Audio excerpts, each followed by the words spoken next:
Hello, ACCA community. This short presentation is specifically designed for financial reporting, strategic business reporting, and other financial reporting, corporate reporting students, and you need some information regarding this standard if you are studying AA audit and assurance. So let's talk about IAS 10 events after the reporting period. It is self-explanatory by name that this standard deals with all favorable or unfavorable transactions that occurs between the end of the reporting date and the date when the financial statements are authorized for issue. Let's say our reporting period starts from 1st Jan 2022 to 31st December. This is an accounting period. So it's an hypothetical example. So it's an example, it's not the real case. And financial statements are not authorized for issue at the reporting date. Generally, it is authorized after the reporting period. Maybe it is authorized after 3 months, 4 months, depending upon the policy of the company. Let's talk about adjusting events. Adjusting events are those events which provide evidence of conditions that existed at the reporting date. And typical examples we have include bad debts right after the year end, because your debtors are at the reporting date have inherent risk of a bad debt. Along with that, discovery of fraud and errors, sales of non-current asset at a loss, resolution after the reporting date of a court case. So all of the transactions which conditions has existed at the reporting date or falls under adjusting events.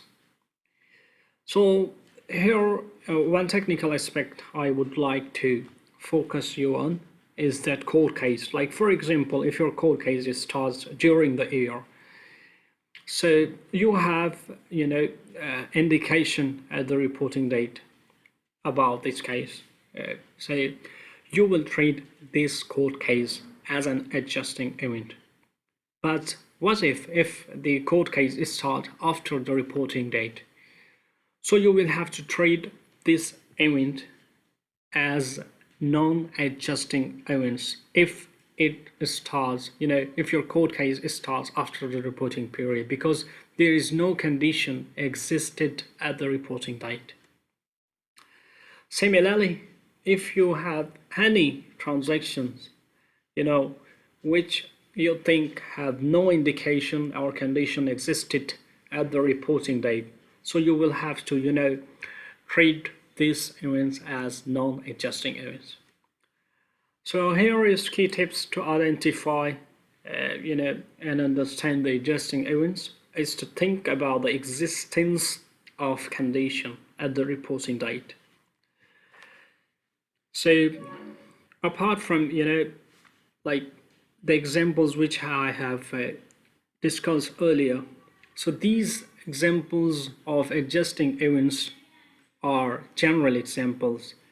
If there is anything, if there is something which is not under this heading, for example, so but that there is condition existed at the reporting date, so you will have to treat this as adjusting events. Accounting treatment is quite simple. You have to recognize all of the adjusting events in the books.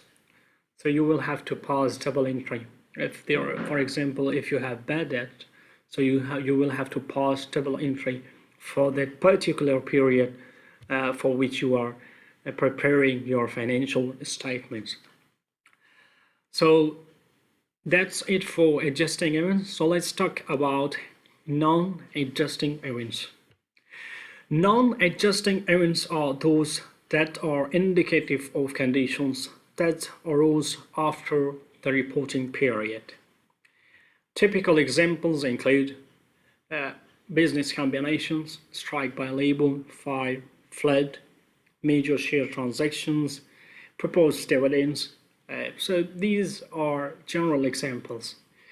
So the key tips to understand and recognize non-adjusting events is to think about the event is usual or unusual. Like if the event is unknown and there is no indication, say like if the event is unknown, so you will have a clue that this event is non-adjusting events because you have no idea of flood. It's a natural event.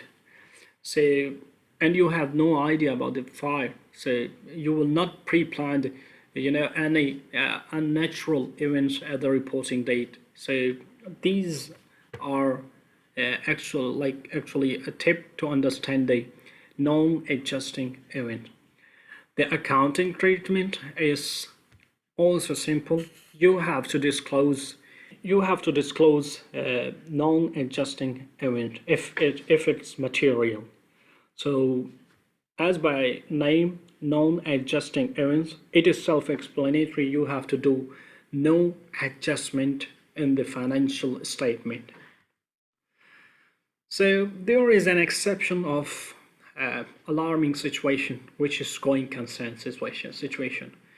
So if there is a going concern rate after the reporting period, if there is alarming situation of going concern, so and if there is any going concern rate after the reporting period, that you should be treated this going concern rate as an adjusting event because it is a critical issue and you need to you must